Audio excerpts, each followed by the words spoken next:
एक ही पुरुष रहता है, वो है जीवात्मा। और फिर पूछा कि कौन सी ऐसी गुफा है जहाँ से कोई लौट के नहीं आया। उपदेश देते तो पूछा तो उन्होंने बताया कि वैकुंठ से जाने के बाद कोई लौट करके नहीं आता है। यद गत्वा न निवर्तन्ते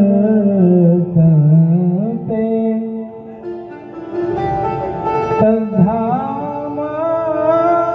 परमो मम यद गत्वा न निवर्तन्ते। यहाँ जा करके फिर लौटा नहीं जाता, उसको वैकुंठ कहते हैं। और पूछा ऐसी नदी बताओ जो दोनों ओर बहती है। कहा माया, ये दोनों ओर बहती है। और बताओ कि सबके सिर पे कौन सा चक्र चल रहा है। बोले काल चक्र सबके सिर पे निरंतर चल रहा है। इस प्रकार से नारद जी ने दक्ष के 10,000 बच्चों को ज्ञान दिया और बाबा बना दिया। हाँ, 10,000 बच्चे बाबा बन गए। आगे क्या हुआ, फिर दक्ष ने असिन की कन्या से विवाह किया और 1,000 शबलाश नामक पुत्रों को जन्म दिया। और फिर नारद जी आए, फिर 1000 पुत्रों से कूट प्रश्न किए, उनको ज्ञान दे करके उनको भी बाबा बना दिया। दक्ष को बड़ा क्रोध आया और नारद जी को भला बुरा कहते हुए श्राप दे दिया है। तस्मान् लोके सुते मूढ़ न भवे भ्रमता पदो। श्राप दिया क्या कि नारद आप कहीं एक जगह स्थिर नहीं हो पाओगे। इस प्रकार नारद जी को श्राप दिया। अब उसके बाद दक्ष ने 60 कन्याओं को जन्म दिया। 13 का विवाह कश्यप जी के साथ किया। कश्यप जी की एक पत्नी दिति हुई जिससे दैत्यों का जन्म हुआ। और उनकी एक पुत्री हुई रचना। रचना का विवाह त्वष्टा मुनि के साथ हुआ, जिनके 2 पुत्र हुए, विश्वरूप और सन्निवेश। तो हे परीक्षित, विश्वरूप तो इतने प्रतापी और विद्वान थे, एक बार इनको इंद्र बनने का भी सौभाग्य प्राप्त हुआ था। वो भी एक इंद्र के पोस्ट पे पहुंचे थे। और इस प्रकार इंद्र ने बृहस्पति का अपमान किया था और बृहस्पति जी स्वर्ग को छोड़कर चले गए। तब हरि इच्छा से इंद्र ने विश्वरूप को देवगुरु बना दिया और विश्वरूप यज्ञ करते समय अपने मामा दैत्यों के नाम से आहुति देने लगे। आहुति का अधिकार देवताओं के लिए है। आजकल क्या नए नए भगवान प्रकट हो रहे हैं। हाँ, कोई किसी को भी भगवान बना, वो आपकी श्रद्धा है, बनाइए। अब उनके नाम से हवन न करने लग गए। हाँ, ये बहुत बड़ा पाप है। जो देवता हमारी श्रुतियों में है, वेदों में है, उपनिषदों में है, केवल उन्हीं की आहुति प्रदान करनी चाहिए, सबकी आहुति नहीं। हाँ, वो आपका प्रेम किसी से वो अलग विषय है। यहाँ वही बात है, अपने मामा के नाम से आहुति देने लगे और जब देने लगे तो इंद्र ने उनका वध कर दिया। थे तो ब्राह्मण, अब ब्राह्मण का वध किया तो इंद्र को क्या लग गई, ब्रह्म हत्या लग गई। और जब इंद्र को ब्रह्म हत्या लग गई प्यारे, तो कहते हैं भैया उसकी 4 भागों में से बांट दिया गया। पृथ्वी ने ऊसर भूमि के रूप में, जल में झाग, वृक्ष में गोद और स्त्रियों में मासिक धर्म के रूप में उसको स्वीकार करना पड़ा। इंद्र को मारने की भावना से त्वष्टा मुनि ने यज्ञ किया। मंत्रों में गड़बड़ी हो गई, मारने वाले की जगह क्या हो गया, कहते हैं इंद्र से मरने वाला पैदा हो गया। हाँ, इसलिए संस्कृत मंत्रों का पाठ करें तो गुरु से दीक्षित होकर के ही पाठ करें। एक मात्रा यहाँ वहाँ होने से अर्थ का अनर्थ हो जाता है। पहले दिन में मैंने बताया था, भक्ता नाम भयम करता। और दूसरी बात फिर बोल, भक्ता नाम भयम करता। ये अंतर मालूम पड़ा दोनों में? पड़ा नहीं पड़ा? भक्ता नाम भयम करता, भक्ता नाम भयम करता। कुछ अंतर मालूम पड़ा? नहीं पता लगा? आपको नहीं पता लगेगा, इसके लिए संस्कृत पढ़ना पड़ेगा। दोनों सुनने में एक जैसा लगा, लेकिन दोनों के अर्थ बदल गए। क्या बदल गए? गढ़िया पंडित जी हर पूजन में बोलते हैं। कब बोलते हो? विशेष अर्घ्य में, याद रखना। विशेष अर्घ्य देते हैं तो बोलते हैं। उसमें भाव क्या है? भक्ता नाम भयम, भक्तों को अभय देने वाले। और भक्ता नाम भयम, भक्तों को भय देने वाले, अभय देने वाले गणेश जी भय देने वाले हो जाएंगे। सुनने में एक जैसा लगा, लेकिन कितनी बड़ी शुद्धि आ गई।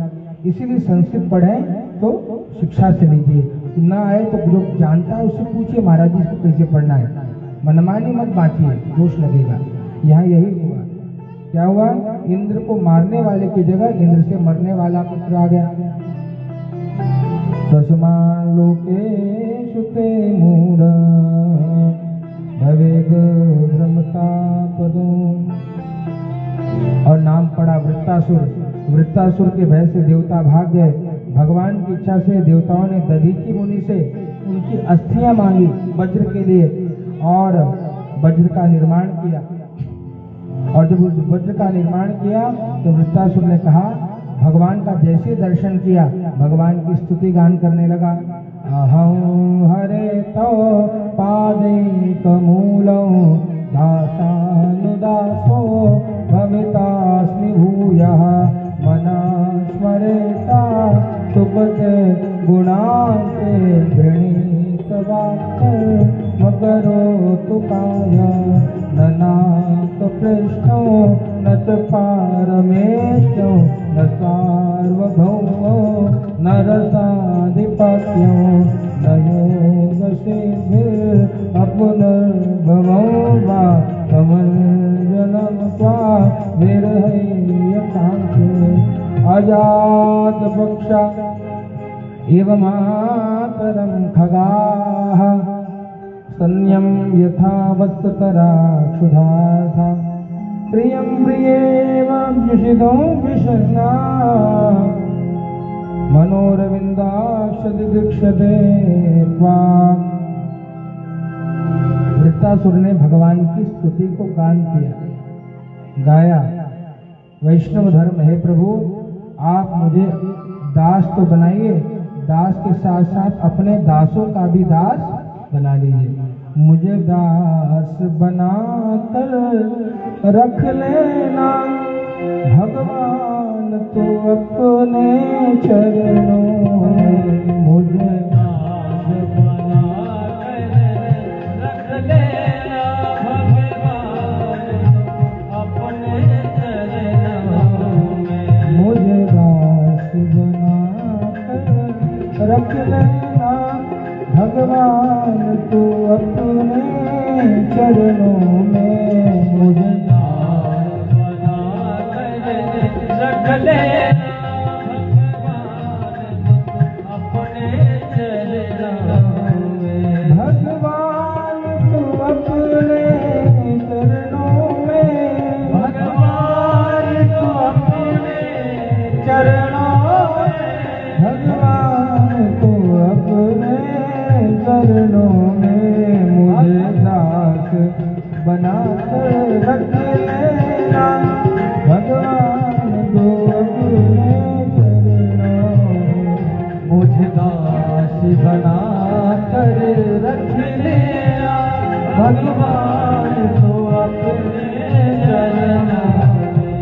जब अधम से अधम को तारा है, जब अधम से अधम को तारा है, उसमें प्रभु नाम हमारा है, उसमें प्रभु नाम हमारा है। मुझे भार समझ कर रख लेना भगवान तो अपने चरणों में।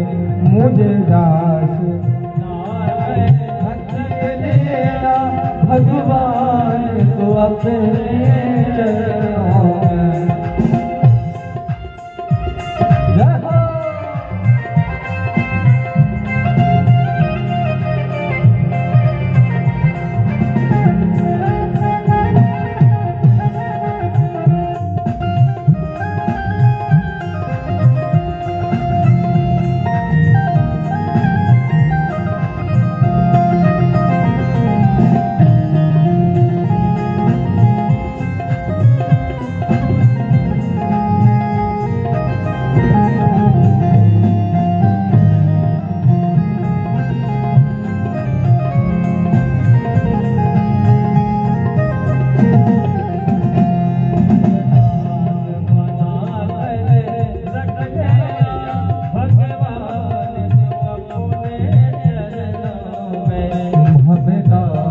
मृत्यु अपने चरणों में।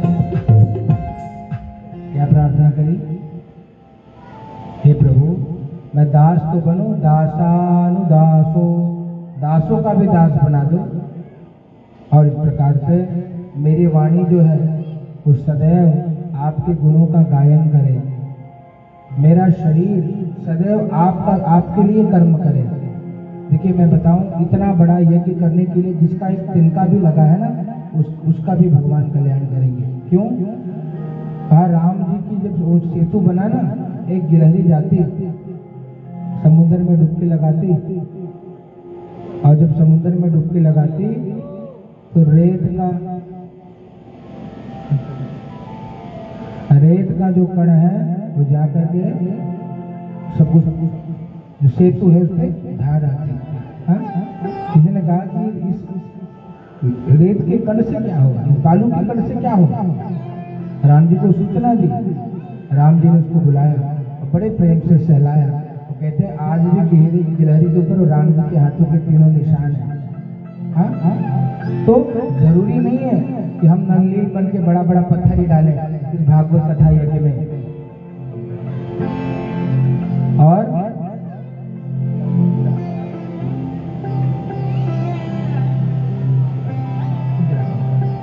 क्या करें? जरूरी नहीं है कि नलनील बनकर के बड़ा बड़ा सेतु में पत्थर ही डालें। क्या करें? हो सकता है तो गिलहरी के समान बालू की कुछ कण भी दे। आप वहाँ व्यवस्था है, अपने श्रद्धा अनुसार, शक्ति अनुसार संदीप भैया को सहयोग कर सकते हैं। और उसके लिए कोई आवश्यकता नहीं है कि बड़े बड़े अमाउंट हो तभी काम हो। जिसके मन में जो भाव आए, पत्र पुष्प सब अर्पित करें, उससे ही इतना बड़ा यज्ञ हो पा रहा है। और बिना आप सभी के सहयोग से ये संभव नहीं था। इसलिए सभी लोग इसमें जितने लोग जुड़े हैं, सभी लोग कहते हैं भैया वो उनकी कृपा है, उनका सहयोग है। इसलिए इन सभी सदस्यों के लिए जोरदार तालियां बजाइए। हमारे अवधेश गुप्ता जी, राम पांडे जी और संदीप भैया सब मिलकर के इतना बड़ा यज्ञ कर रहे हैं, और बिना इन सब के सहयोग के ये होने वाला नहीं था। तो इसलिए आप सब भी जो आ रहे हैं अपनी शक्ति के अनुसार सहयोग करें, ताकि ये यज्ञ निर्विघ्नता पूर्वक संपन्न हो जाए। क्योंकि एक किसी का नहीं है, ये पूरी कृष्णा नगरी सोसाइटी का के लिए है। इसलिए वहाँ देखिए जजमान के स्थान पे लिखवाया है कृष्णा नगरी सोसाइटी, अकेले प्रेशर न पड़े। तो आप सभी सहयोग करिए, बढ़ चढ़ के हिस्सा लीजिए, ताकि ऐसा धर्म कर्म दोबारा भी करे तो आप सबके सहयोग से होता रहे। तो आप सभी जो इतने भाव से कथा सुन रहे हैं, आप सभी साधुवाद के पात्र हैं। सभी को जय श्री कृष्णा, जय श्री। एक बार अपने लिए ताली बजा दी प्रेम से। यज्ञ नारायण भगवान की इस प्रकार से। और क्या कहा? कहते हैं प्रभु स्वर्गलोक, ब्रह्मलोक, पृथ्वीलोक, पातालोक, मुझे कहीं मोक्ष आदि नहीं चाहिए, बस केवल विरह हो और आपकी याद आती रहे। स्तुति करते हैं भगवान की। हे प्रभु, जैसे बिना पंख का जो पक्षी होता है ना, अपनी माँ के लिए तड़पता रहता है, ठीक उसी प्रकार हे प्रभु, जैसे प्रियतमा अपने एक पत्नी अपने पति के लिए तड़पती है, ठीक मैं भी आपकी याद में तड़पता रहूं। वृत्तासुर स्तुति कर रहा है, बड़ी सुंदर स्तुति है। जो वृत्तासुर स्तुति का पाठ करता है उसको ठाकुर जी की कृपा का शीघ्र अनुभव होता है। चौथा क्या है? चौथे श्लोक में कहा, हे प्रभु, मेरा जन्म चाहे जहां हो, लेकिन संग आपके भक्तों का मिले। सत्संगति अति प्यारी। इस प्रकार से भगवान की स्तुति करी। इंद्र ने कहा, अहो दानव सिद्धोषी यशते मति विदृषी। अरे तो दानव है लेकिन तू बड़ी अच्छी स्तुति कर रहा है, तेरी मति तो परम पवित्र है। बोले, अरे इंद्र, मैं तेरी स्तुति नहीं कर रहा हूँ, ये तो मैं भगवान की स्तुति कर रहा हूँ।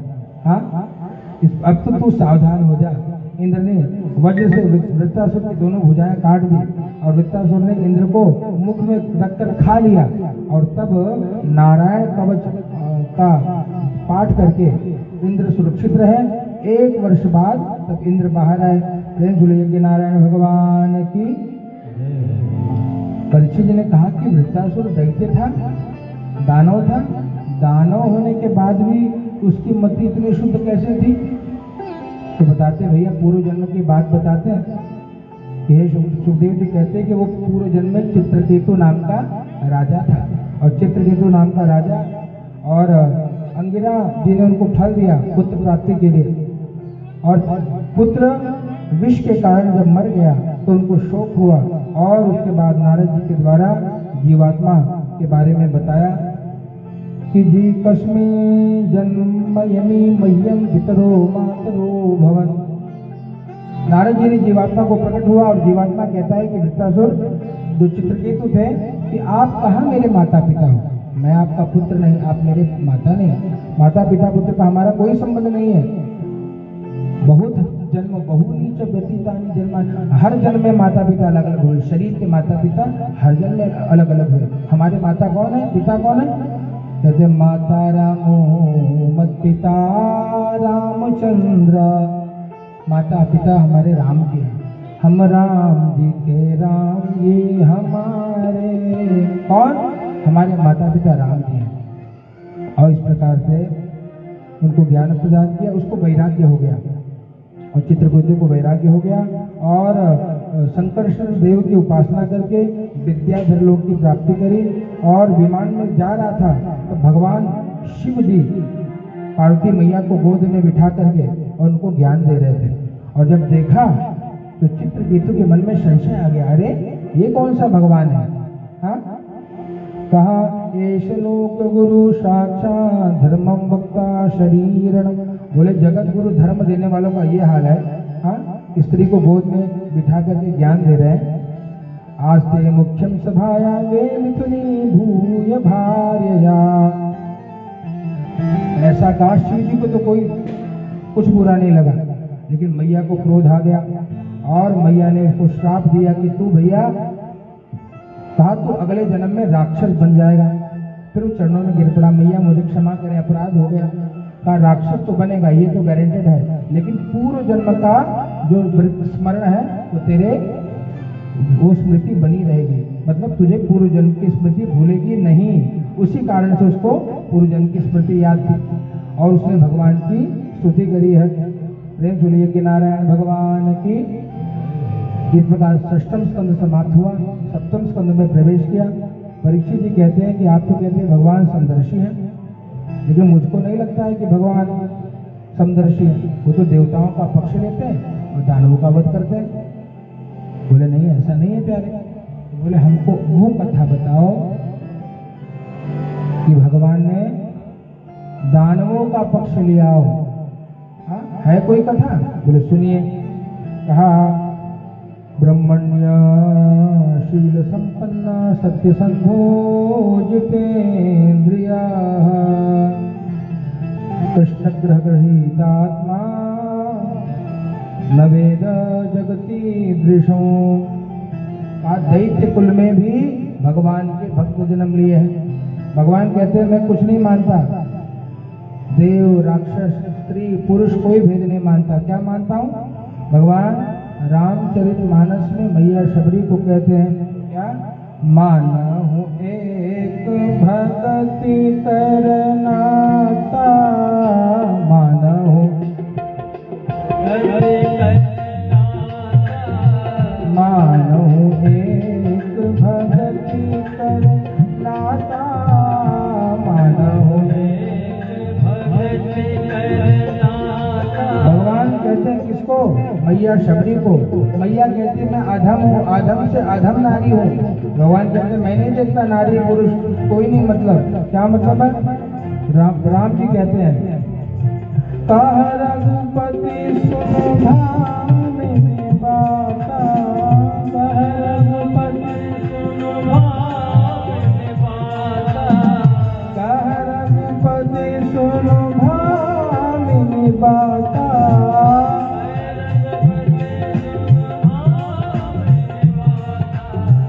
मानहु एक भक्ति करनाता, मानहु एक भक्ति करनाता। दानवों के कुल में भी भगवान के भक्त हुए हैं। भगवान भक्तों से प्रेम करते हैं। एक नाता है भगवान का, वो है भक्ति का, दूसरा कोई नाता नहीं, दूसरा कोई नाता नहीं है, केवल मानो एक भक्ति कर नाता। बोले कौन ऐसे भक्त हुए? बोले भैया प्रहलाद जी महाराज बचपन से ही ब्राह्मणों के भक्त हुए, क्षीर संपन्न हुए, सत्यनिष्ठ हुए और गर्भ में ही नारद जी के उपदेश से उनको समस्त ज्ञान प्राप्त हो गया था। प्रेम जोड़ी प्रहलाद जी महाराज की। और इस प्रकार से बताते हैं कि परीक्षित प्रहलाद जी क्यों ऐसे थे। कहा कृष्णाग्रह गृहीतात्मा, प्रहलाद जी को कृष्ण रूपी ग्रह ने ग्रस लिया था। हाँ, अब जिसको कृष्ण रूपी ग्रह ने ग्रस लिया उसको और कौन छुटा पाएगा। कहा नहीं जाता। मीरा की तब पीर मिटे, मीरा का पीर कब मिटे। कहा जब वैद्य सांवरिया हो, इस बीमारी को दूर करने के लिए तो वैद्य भी सांवरिया को बनना पड़ेगा, ठाकुर जी को बनना। जिसको कृष्ण ने ग्रस लिया, जिसका मन कृष्ण में लग गया, उसका ये कृष्ण वाला रोग तो कान्हा ही मिटा पाएंगे। इस प्रकार से बताते हैं कि भैया प्रहलाद जी भगवान के भगत थे, बचपन से ठाकुर जी की भक्ति करते, आराधना करते, भजन करते, ध्यान करते, पूजन करते। एक बार हिरण्यकशिपु ने प्रहलाद जी को विद्यालय में भेज दिया। कहाँ? आसुरी विद्यालय। कौन विद्यालय? आसुरी विद्यालय, जहाँ आसुरी शिक्षा बनाना पड़ता है ना। यहाँ भी कुछ संप्रदाय है जो आसुर वाला ही काम करते हैं, उनका अलग विद्यालय होता है। बचपन से छुरा कचूरा सब पकड़ा देते हैं, बंदूक लव। हाँ, आसुरी विद्यालय से भेजा। और गुरु जी कौन थे? शंडामर्ग। और शंडामर्ग के पास गए, विद्याध्ययन हेतु भेजा। और विद्याध्ययन हेतु जब उनको भेजा तो वहां जाकर के उन्होंने विद्या लिया। और विद्या प्राप्त करने के बाद हिरण्यकशिपु से जब प्रहलाद जी मिलने गए, हिरण्यकशिपु ने देखा कि मेरा बेटा मिलने आया है, पुत्र मिलने आया है। तब एकदा सुराट पुत्रम मंकम आरोप्य पांडवा, प्रहलाद जी को गोद में बिठा लिया। और जब प्रहलाद जी को गोद में बिठा लिया तो पूछा, पुत्र तुम विद्यालय में जाते हो ना? बोला हाँ बाबू जानता हूँ। बोले क्या सीखा वहाँ? बोला मैंने बहुत कुछ सीखा। बोले सिखाओ, बताओ, सुनाओ। हम भी पूछते हैं ना अपने बच्चों से, आज स्कूल में क्या पढ़े बेटा?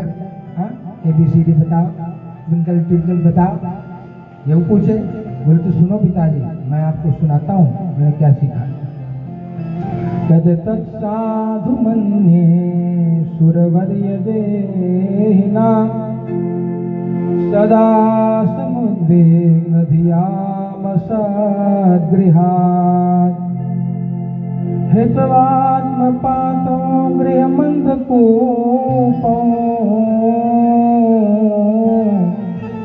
वनं गतो यदुरिमाश्रयेत।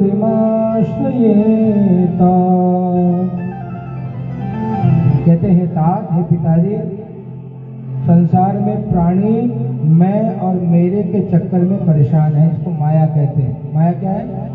मैं अरु मोर तोरते माया, मैं अरु मोर तोरते माया, मैं अरु मोर मोरते माया, मैं अरु मोर तोरते माया। यही माया है। मैं, मेरा, तू, तेरा, ये तेरा, ये मेरा, ये जो करे उसका काम क्या है? माया। और बोले इस माया में जगत परेशान है पिताजी। और ये जो घर है ना, अंधकूप है, अंधा कुआं है, इसको त्याग करके वनम गत्वा हरि भजे, वन में जाकर के हरि का भजन करना चाहिए। हिरण्यकशिपु को बड़ा क्रोध आया। बोले अरे तूने मेरे शत्रु का नाम ले लिया। हे शंडामर्ग, क्या सिखा रहा है मेरे बेटे को? ये क्या बता रहा है हरि भजे? शंडामर्ग भयभीत हो गया। अरे हमने कुछ नहीं सिखाया, ये लगता है पहले से पढ़ा पढ़ाया है। हाँ, पहले से सीख के आया है सर, हमने ये सब नहीं सिखाया। और उसके बाद शंडामर्ग ने क्षमा याचना करी, पुनः प्रहलाद जी को लाया और पूछा कि बेटा सही से बताना तेरी बुद्धि इतनी उल्टी क्यों हो गई, ये ज्ञान कहाँ से लिया? तो दैत्य के सुंदर वन में ये बबूल के कांटे जैसा वृक्ष कैसे बन गया? हाँ, हम दैत्य कितने सुंदर चंदन के वन के समान, तो बबूल के समान कहाँ से पैदा हो गया? तो कहते हैं सदीनो राज सेवका।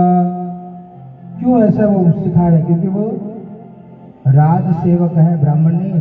तो राजा के नौकर है। कौन डांट रहा है? राजा का सेवक है। सच्चा ब्राह्मण होता तो सच्चा ज्ञान देता, लेकिन किसी में धन के लोभ में आगे, इसीलिए ब्राह्मणों को, व्यासों का ये उनकी जिम्मेदारी है कि लोगों को शास्त्रीय ज्ञान ही प्रदान करें, मनमाना ज्ञान न दे व्यासपीठ से कि इधर से बेलपत्ता लो, मधु लगाओ, चिपकाओ, बेटा पास। हाँ, उनका बेटवा खुदे फेल हो गया, कैसे काम होगा? शास्त्रीय ज्ञान ही प्रदान करो, जो शास्त्र में लिखा है वही वर्णन करें, मनमानी न बोले, कुछ न बोले। व्यासपीठ पे बैठे हैं तो एक बड़ी जिम्मेदारी है, जैसा व्यास जी ने कहा है वैसे ही कहिए, उल्टा पुल्टा ज्ञान न दीजिए। क्यों? इससे आपको भी समस्या होगी और सामान्य लोग को भी धर्म का संपूर्ण ज्ञान प्राप्त नहीं हो पाएगा। इस प्रकार से कहा सदीनो राज सेवक। पुनः गर्मी की छुट्टी आई, चंडामर्क जी प्रहलाद को घेर लिया। माता कयादु ने प्रहलाद जी का श्रृंगार किया, पुनः पिताजी के पास भेजा और फिर पिताजी के पास आए, गोदी में बिठाया बेटा को और गोदी में लेकर के अब पूछे बेटा अब क्या सीख के आया, अब कुछ ज्ञान वन मिला?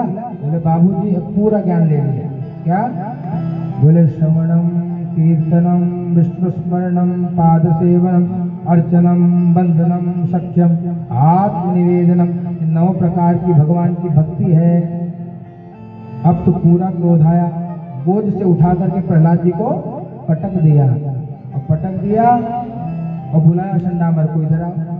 क्या बोल रहा है ये शत्रु की पूजा करने को बोल रहा है मुझे, क्या ज्ञान दे रहे हो? बोले गंगा जल उठवा लो। हमने नहीं सिखाया, ये सब पहले से पढ़ाया है। हाँ, तुरंत गंगा जल।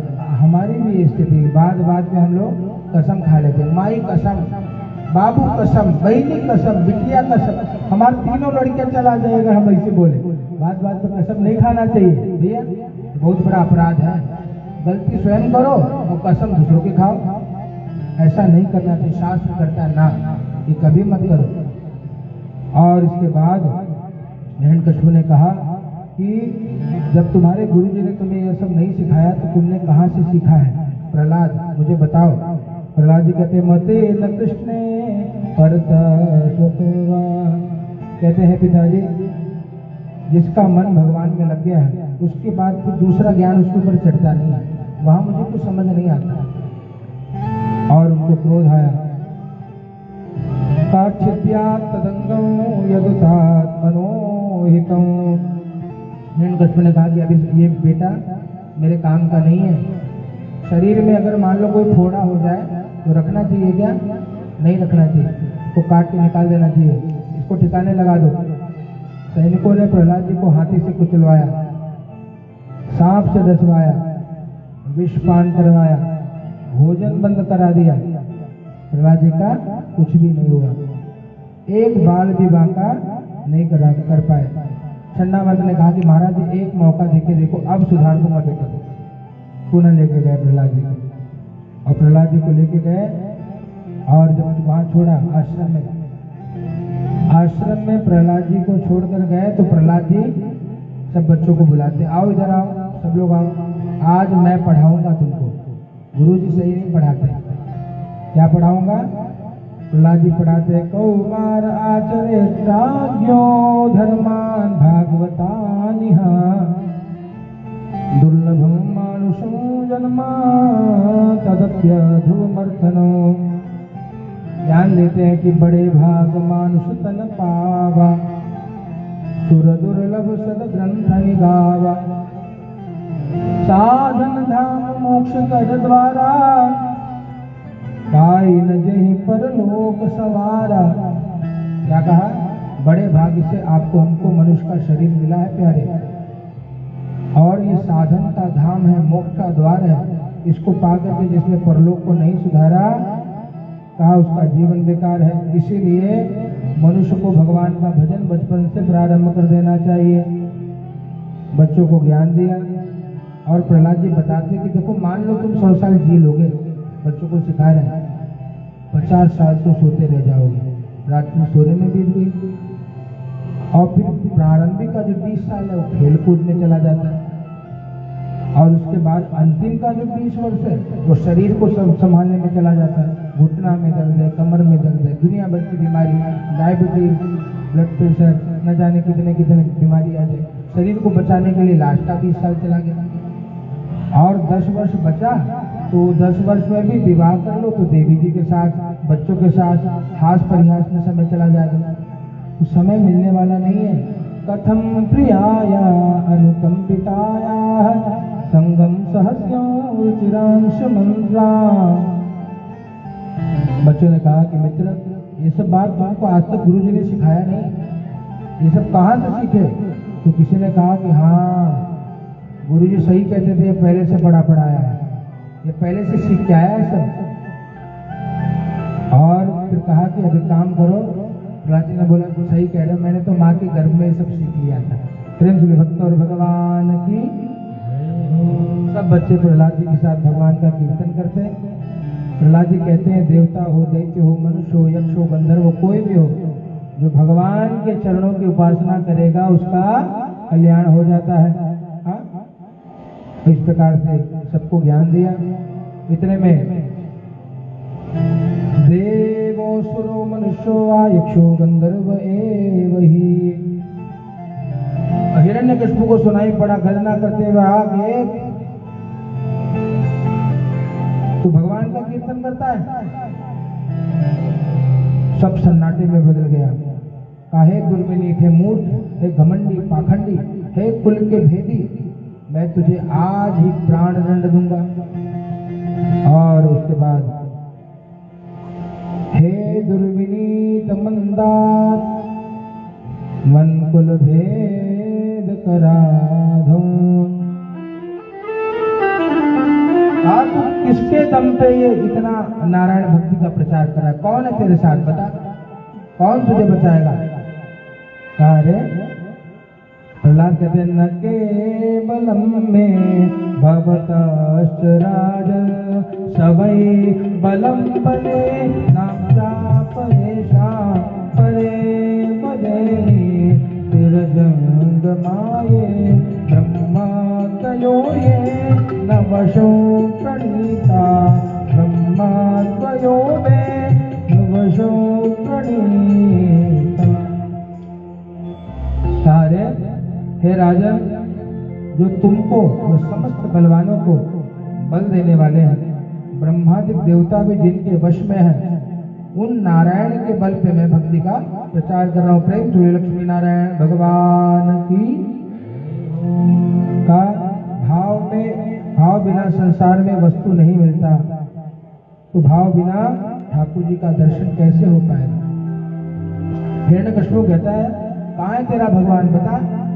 प्रहलाद जी कहते हैं ऐसा कोई जगह नहीं है जहाँ मेरे भगवान नहीं है, वो तो कण कण में है। तो हिरण्यकशिपु कहते वासो यदि से सर्वत्र कस्मा स्तंभे न दृश्यते। अगर वो सर्वत्र है तो एक खंबे में क्यों नहीं दिख रहा है? प्रहलाद जी ने कहा मुझे तो दिख रहे हैं भगवान। बोले कौन से खंबे में? बोले सब जगह भगवान है।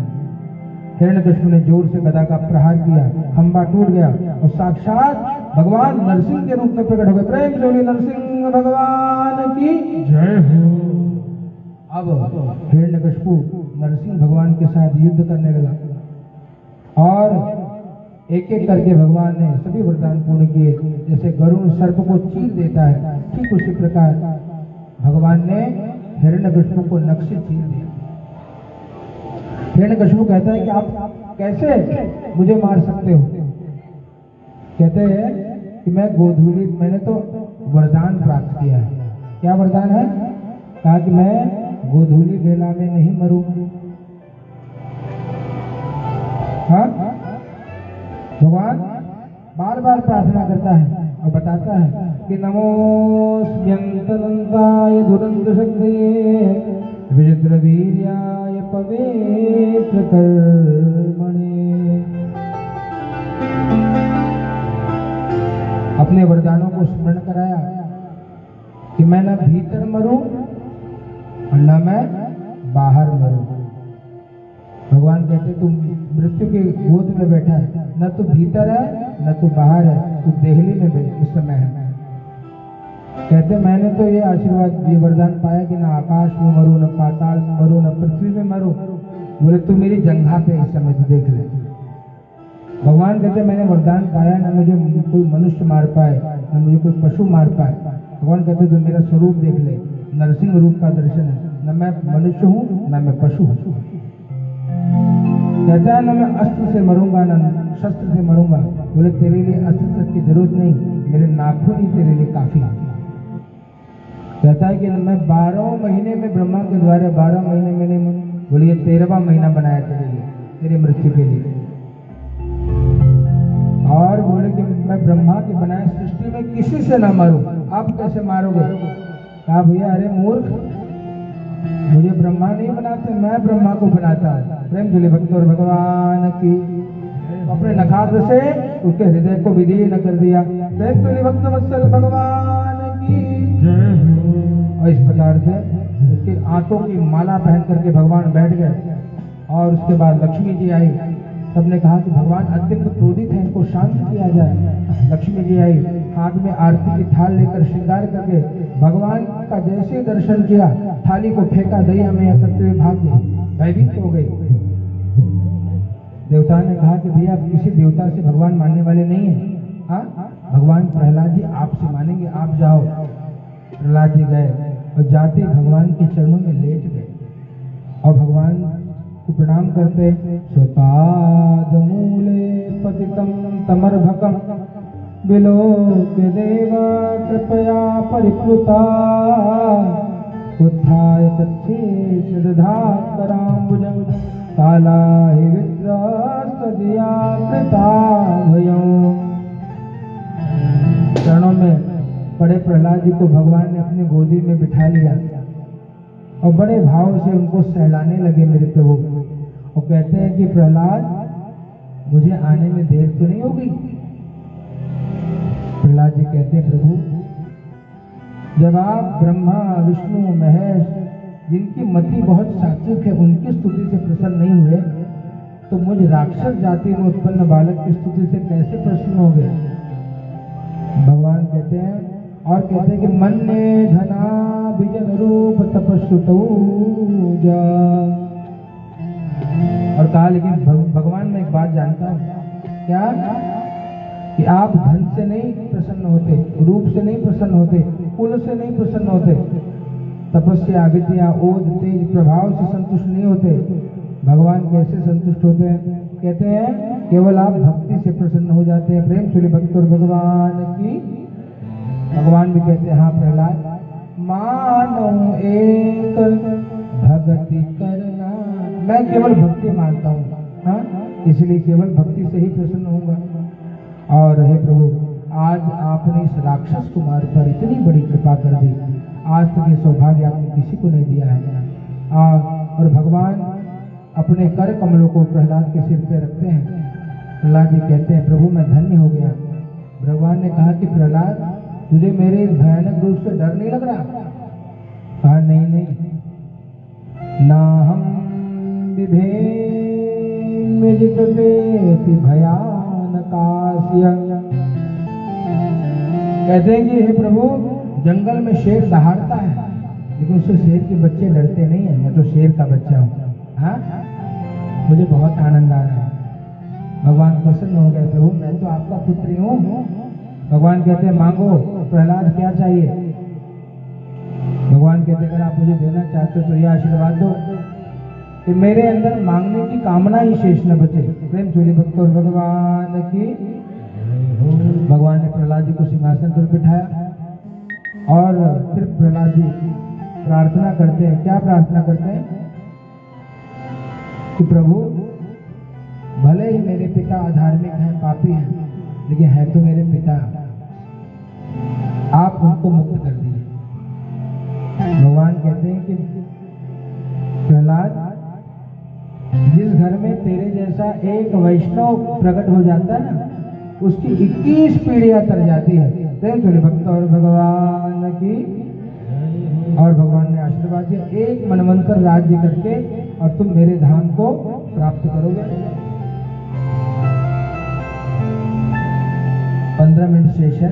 कथा को समाज पद्धति से संक्षेप में स्पर्श करते हुए आइए कृष्ण जन्म की ओर यात्रा करेंगे। अष्टम स्कंद में प्रवेश हुआ, गजेंद्र मोक्ष की कथा सुनाई। गजेंद्र और नमो भगवते यस्मै एतच्चिदात्मको। त्रिकूट पर्वत पर एक हाथी अपने परिवार के साथ रहता था। वह क्रीड़ा कर रहा था। एक ग्राह ने गजेंद्र का पैर पकड़ लिया। पूरी ताकत लगाने के बाद भी गजेंद्र अपने को मुक्त नहीं कर पाया। गजेंद्र ने स्तुति करी, नमो भगवते तस्मै यत एतच्चिदात्मकम्। का किसी देवता का नाम नहीं लिया, कोई देवता बचाने नहीं आए। और भगवान ने सोचा, अगर गजेंद्र बिना नाम लिए किसी को पुकार रहा है तो मेरा ही नाम है। ठाकुर जी कृपा करते हैं, गरुड़ पर बैठे और वहां पर आकर के उसने कमल उखाड़ा, भगवान के कमलाकांत के चरणों में समर्पित कर दिया। गजेंद्र को पीड़ित देख करके भगवान तुरंत गरुड़ से नीचे उतर गए और ग्राह के साथ गजेंद्र को बाहर खींच लिया। चक्र चला करके ग्राह का मुख फाड़ दिया। ग्राहादिपादित मुखाधरिणा गजेंद्र। और इस प्रकार से गजेंद्र की रक्षा करी। मगर कौन था? वो पूर्व जन्म हुहू नाम का गंधर्व था। और गज कौन था? इंद्रद्युम्न नाम का राजा था। अगस्त जी को देखकर खड़ा नहीं हुआ, इसलिए वो हाथी बना और जल में महात्मा का पैर पकड़ लिया उस गंधर्व ने, इसलिए क्या बना? मगर बना। इस प्रकार से आगे समुद्र मंथन की कथा बताई। एक मनवंतर में भगवान ने समुद्र का मंथन भी करवाया है। एक बार दुर्वासा जी की अवज्ञा से इंद्र श्रीहीन हो गए, सारा श्री समाप्त हो गया, वैभव समाप्त हो गया। देवताओं, तुम्हारा जो तेज है, श्री है, समुद्र में चला गया है, समुद्र मंथन करना पड़ेगा। मंदराचल पर्वत को मथानी बनाई, वासुकी नाग की रस्सी बनाई। देवता और देव के पर्वत को उठाने का प्रयास कर रहे थे तो उठा नहीं। तब गिरिम चारोप्य गरुड़े हस्ते नैकेन लीलया। भगवान ने बिना प्रयास से एक ही हाथ से पर्वत को उठा लिया, गरुड़ पर रखकर समुद्र तट पर ले आए। भगवान ने युक्ति से दैत्यों को सर्प के मुख की ओर रखा, देवताओं को पूंछ की ओर रखा। समुद्र मंथन प्रारंभ हुआ।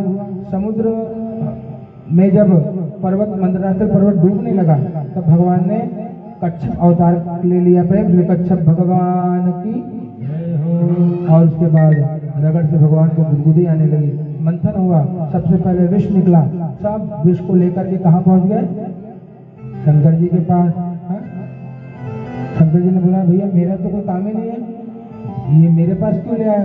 बोले, हमने संकल्प लिया है, पहला जो कुछ निकलेगा वो हम आपको अर्पित करेंगे, हम आपसे बहुत प्रेम करते हैं। बोले, क्या लाए हो?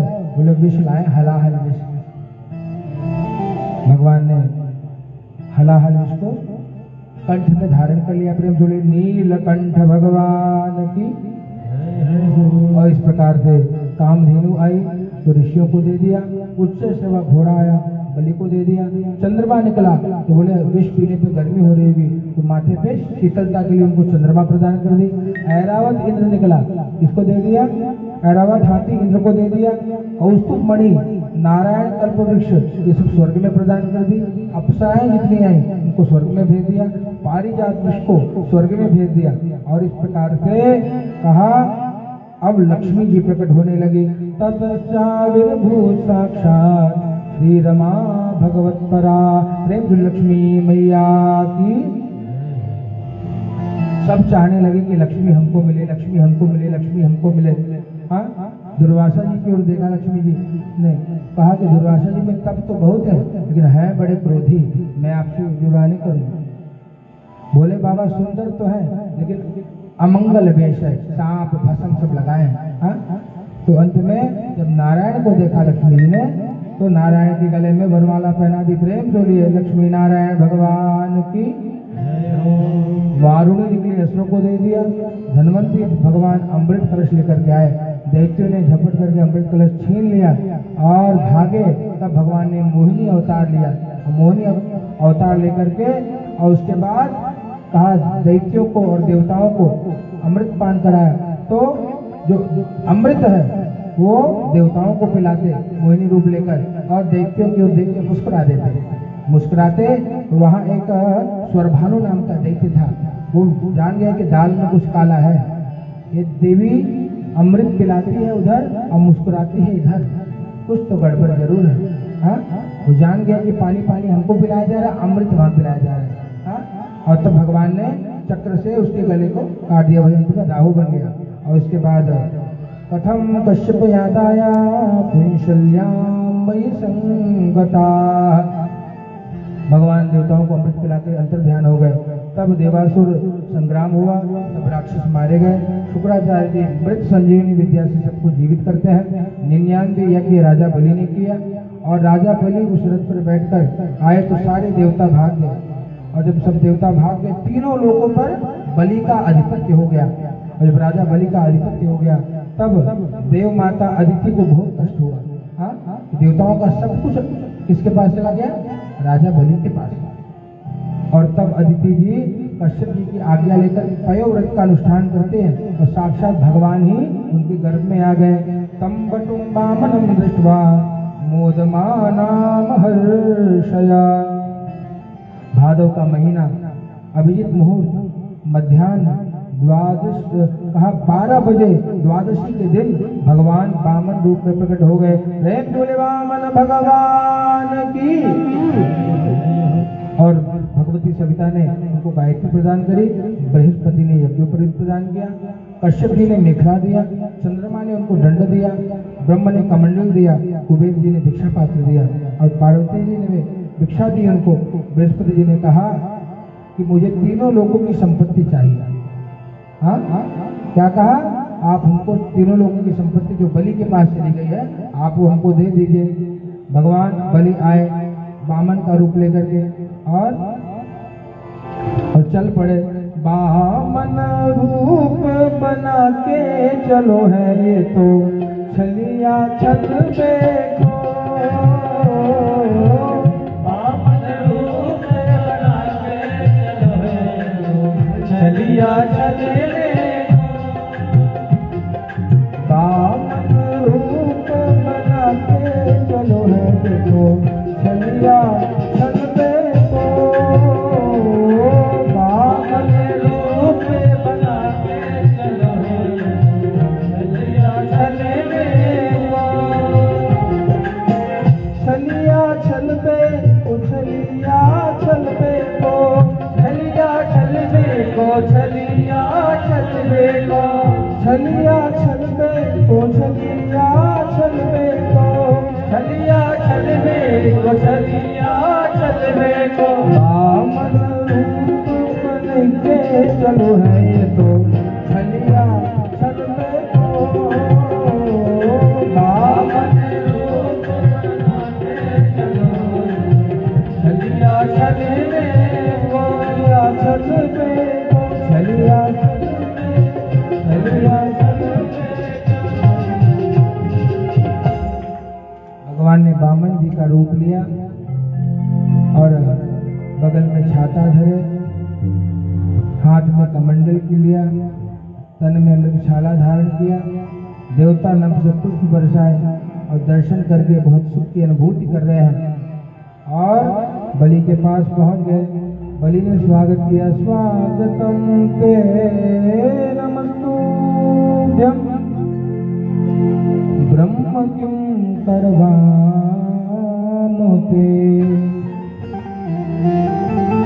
बलि ने स्वागत किया और कहा, ब्राह्मण देवता आपकी क्या सेवा करें?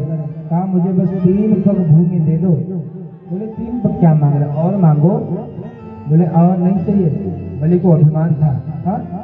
और भगवान ने बलि का अभिमान, अहंकार उसको नष्ट करने के लिए केवल 3 पग भूमि मांगा। और उसके बाद बोले संकल्प करो। हाँ, संकल्प क्यों करे? बोले हम ब्राह्मण हैं, ब्राह्मण बिना संकल्प में कुछ लेते नहीं है, संकल्प करो। शुक्राचार्य जी जान गए ये तो भगवान नारायण आए, बलि को कहा कि नारायण आए हैं। और उसके बाद राजा बलि नहीं माने, बोले तो शुक्राचार्य ने श्राप दिया कि अब तुम भी श्रीहीन हो जाओ। तो इस प्रकार से भगवान ने विराट रूप लिया। पहले पग में अतल, वितल, सुतल, तलातल, रसातल, महातल और पाताल, नीचे के सारे लोग एक पग में नाप लिया।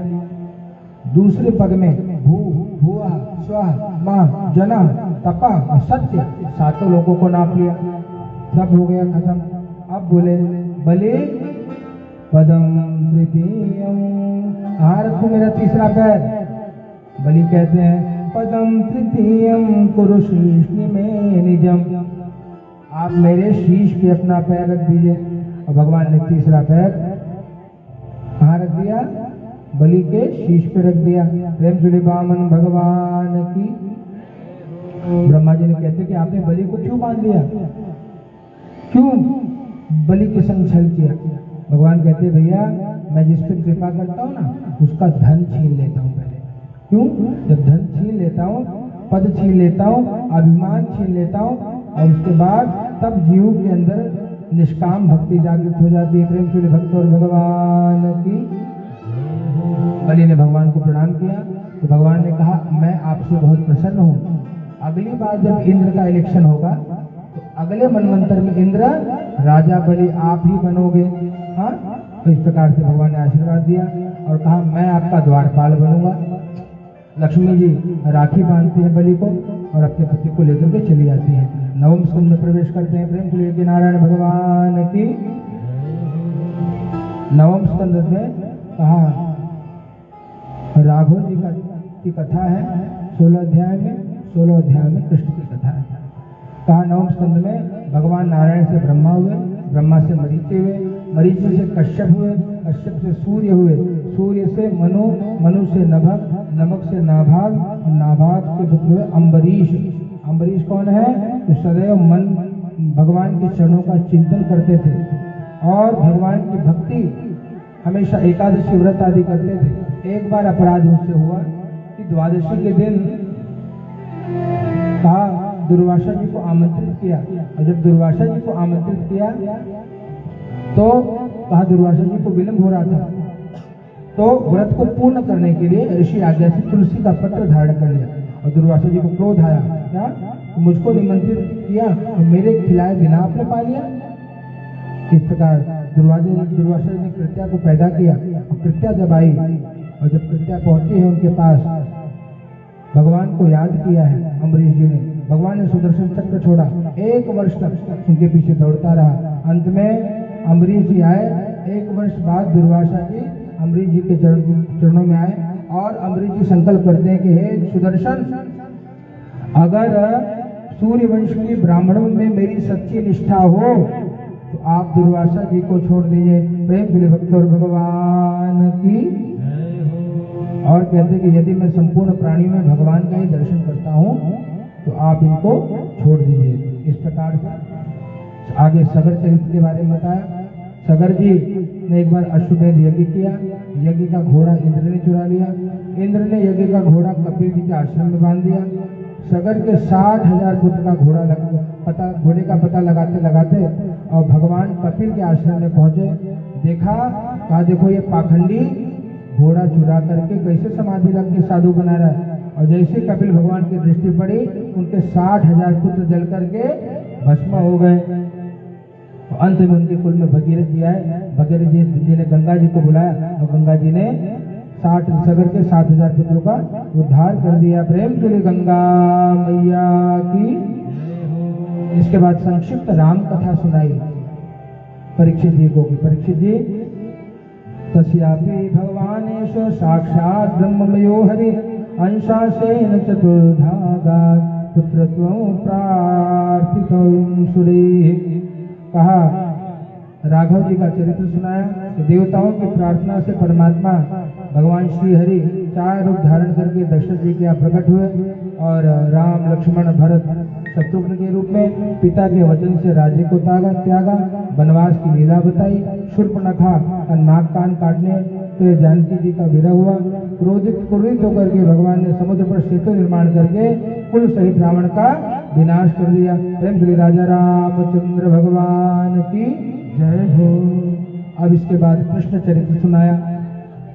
कहते हैं नारायण से नहुष, और कहते हैं नारायण, नारायण से ब्रह्मा, ब्रह्मा से अत्रि, अत्रि से चंद्रमा, चंद्रमा से बुध, बुध से पुरुरवा, पुरुरवा से आयु, आयु से नहुष, और फिर यति, ययाति, संयाति, आयाति, वियाति, कृति, और इस प्रकार से अंत में सूरसेन, और सूरसेन से हुए वसुदेव। वसुदेव का विवाह देवकी के संग हुआ। 6 पुत्रों को कंस ने मार दिया। 7वें गर्भ में दाऊ भैया है। 8वें गर्भ में भगवान का प्राकट्य हुआ। 9वें गर्भ में सुभद्रा जी का जन्म हुआ, और भगवान का जन्म हुआ कंस के जेल खाने में, और जन्म महोत्सव कहाँ मना उनका? गोकुल में। भगवान गोकुल में 4 साल रहे। वृंदावन में भगवान 6 वर्ष रहे। मथुरा में 14 वर्ष रहे। 25 वर्ष की अवस्था में भगवान द्वारकाधीश बने। 125 वर्ष की में लीला पूर्ण करके भगवान अपने धाम को चले गए। कृष्ण कन्हैया लाल की जय। इस प्रकार परीक्षित जी कहते हैं, कथितो वंश विस्तारो भवता सोम सूर्य योग राज्ञाम चोभय वंशानाम चरितम पदमाद्भुतम। दोनों वंश का चरित्र अद्भुत है, लेकिन कृष्ण भगवान की जो कथा है ना, वो भव सागर की मीठी औषधि है। तो आप कृपा करिए कि हमको संपूर्ण कृष्ण चरित्र सुना दीजिए। हाँ, कान्हा जी का पूरा चरित्र सुनाइए। सुखदेव जी कहते हैं, धरा पर जब कंस का अत्याचार बढ़ गया, पृथ्वी गाय का रूप लेकर गया और देवताओं के पास गई। ब्रह्मा जी सहित सब देवताओं ने भगवान की स्तुति कही कि हे भगवान रक्षा करिए। और ब्रह्मा ने कहा, वसुदेव गृहे साक्षात् भगवान पुरुष परः जनिष्यते तत्क्रियार्थं संभवन्तु सुरस्त्रियः। हे देवताओं डरो मत, भगवान आने वाले हैं। वसुदेव जी की पत्नी देवकी के यहाँ भगवान मथुरा में अवतार लेंगे। मथुरा भगवान यत्र नित्यम सन्नीतो हरि ही बताते, मथुरा के राजा हुए उग्रसेन, उनका बेटा हुआ कंस, और वो राजा बनने के लिए अपने पिता उग्रसेन को ही कहाँ डाल दिया? जेल में डाल दिया। समाज में अपनी छवि सुधारने के लिए क्या किया? अपनी चचेरी बहन देवकी का विवाह और वसुदेव के साथ में कर दिया। अब विदाई के समय कंस घड़ियाली आंसू बहा रहा था, तब आकाशवाणी हुई क्या? इसका जो 8वां गर्भ है वो तेरा काल होगा। हाँ? भगिनी हंतुमारब्ध खड्गपाणी कचे गृहीता। अब अपनी बहन को मारने के लिए उसने तुरंत तलवार निकाली। तो वसुदेव जी कहते हैं कि हे महाराज कंस, ये तो आपकी बहन है, आप इसको न मारिए। बोले नहीं, इसका बेटा मेरा काल बनेगा। हाँ? इसका 8वां लाल बनेगा मेरा काल, इसीलिए छोड़ना नहीं। न रहेगा बांस न बजेगी बांसुरी। अब तो यहाँ वसुदेव कहते हैं, ऐसा तवानुजा बाला कृपणा पुत्रिकोपमा। मैं आपको वचन देता हूँ, इसके जितने भी पुत्र होंगे मैं आपको दे दूंगा, आप छोड़ दीजिए। कंस ने एक एक करके देवकी के 6 पुत्रों की हत्या कर दी। 7वें गर्भ में दाऊ भैया है। माया ने दाऊ भैया को देवकी से रोहिणी के गर्भ में संकर्षित कर दिया, रूपांतरित कर दिया। इनका नाम क्या हो गया? संकर्षण भगवान की। 8वें गर्भ के रूप में साक्षात भगवान आ रहे हैं और गर्भ की स्तुति देवता करते हैं। स्वागतम कृष्णा शरणागतम कृष्णा स्वागतम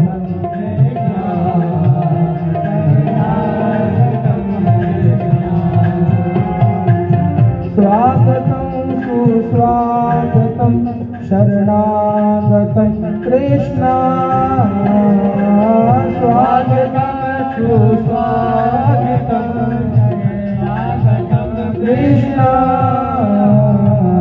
स्वागतम कृष्णा शरणागतम कृष्णा।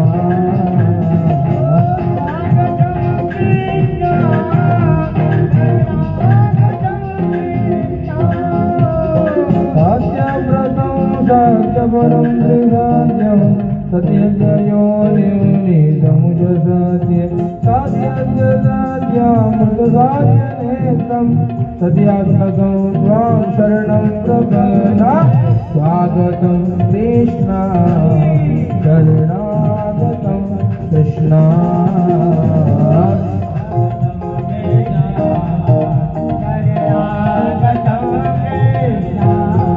शरणागतं कृष्ण।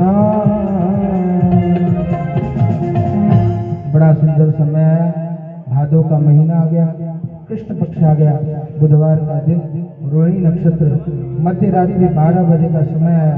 भगवान देवकी वसुदेव के सामने चतुर्भुज रूप में प्रकट हो गए और जब उनको देखा तमाभुजो बालक मम्बुजे क्षणम चतुर्भुजो शंख गदायुधायुधो। वसुदेव ने भगवान की स्तुति करी है और देवकी जी डर रही थी। भगवान ने समझाया, आप पूर्व जन्म में पृथ्वी और सुतपा थे, आपने कठोर तप किया था, उसी तप के प्रभाव से जन्म में आप दोनों हमारे माता पिता बने हैं, ये सौभाग्य आपको प्राप्त हुआ है। भगवान ने सब समझाया, फिर छोटे से बालक बन गए। वसुदेव देवकी की बेड़ी हटकड़ी खुल गई। वसुदेव जी भगवान को ज्यों ही गोद में लेकर चले, वो वर्ष परजन्य उपान सुगंधिता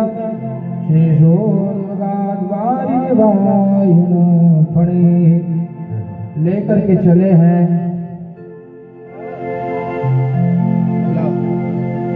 क्या वर्ष परजन्य उपान सुगंधिता। वसुदेव जी कान्हा जी को टोकरी में उठाए और लेकर के और धीरे धीरे चल रहे हैं कि कहाँ, तो नंद बाबा के यहाँ। और जब चल रहे हैं तो यमुना जी में प्रवेश किया। बादल मधुर मधुर फुहार करके भगवान को नहला रहे हैं। शेषनाग अपने फन से रोक रहे हैं। यमुना मैया भगवान के चरण को स्पर्श करके शांत हो गई। वसुदेव जी भगवान को यशोदा जी के बगल में सुला दिया, माया को उठा लिया। वसुदेव जी माया को लेकर के लौट आए।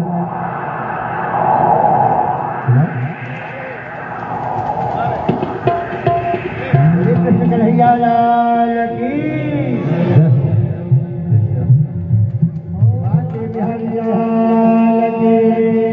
स्वागतं कृष्ण शरणागतं कृष्ण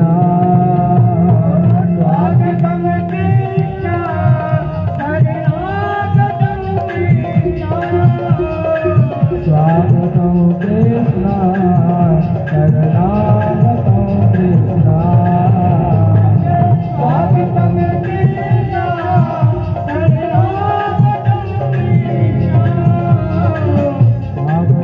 कृष्ण शरणागतं कृष्ण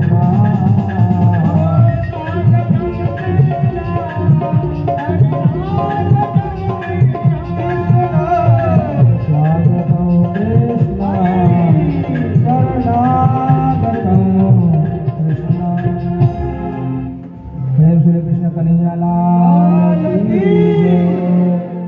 और कन्हैया को लाया और लाकर जाकर के यशोदा जी के बगल में सुला दिया और माया को उठा लिया। वसुदेव जी माया को लेकर के लौट आए। किम मया हत्या मंद जात खलु तवान तत्रिता। अब इधर जो हो रहा है होने दीजिए। अब हम लोग नंद भवन चले, वहां पर आह्लाद हुआ है और वहां नंदोत्सव मनाया जा रहा है। नंद स्वात्मज उत्पन्ने जाता लादो महामना। नंद स्वात्मज उत्पन्ने आहूयते प्राणेदज्ञान नाथ श्रुतिलक्षिता।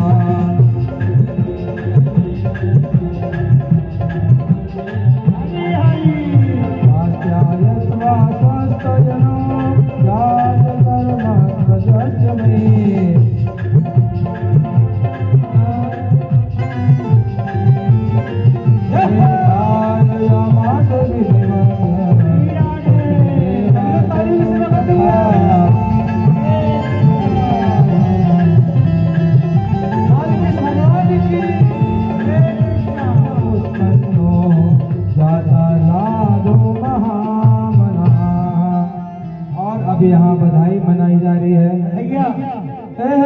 नंद गया नंद भयो जय कन्हैया लाल की। नंद गया नंद भयो नंद गया नंद भयो जय कन्हैया लाल की।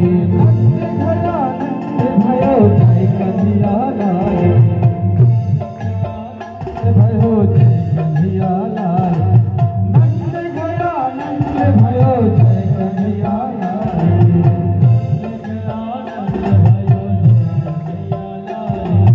नंद के आनंद भयो जय कन्हैया लाल। कौन को दिली हाथी घोड़ा कंगन पाल के। कौन को दिली हाथी घोड़ा कंगन पाल के। नंद के आनंद भयो जय कन्हैया लाल की। नंद के आनंद भयो जय कन्हैया लाल की। नंद के आनंद भयो जय कन्हैया लाल की। नंद के आनंद भयो जय कन्हैया लाल की।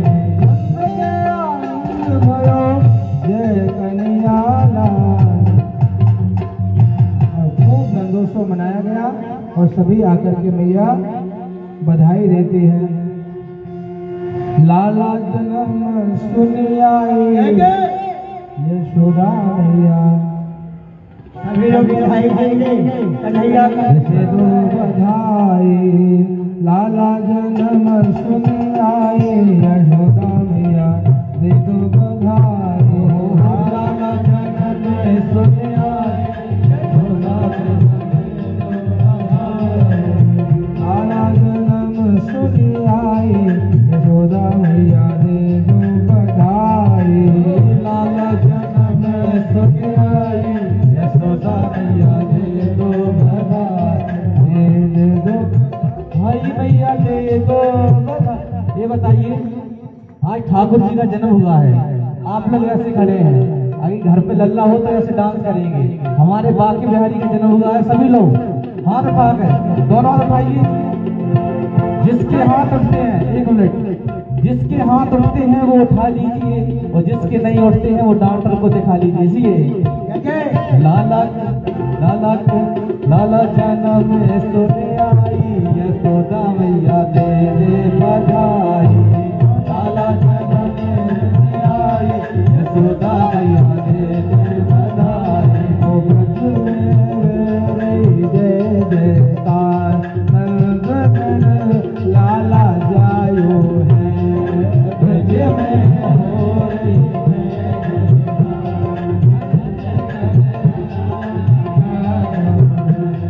ओ लाला जायो है। नंद घन लाला जायो है। ओ लाला जायो है, नंद घन लाला जायो है। ओ ब्रज में हो जय जयकार। नंद घन लाला जायो है। ब्रज में हो रही जय जयकार। नंद घन लाला जायो है। लाला जायो बधाई हो।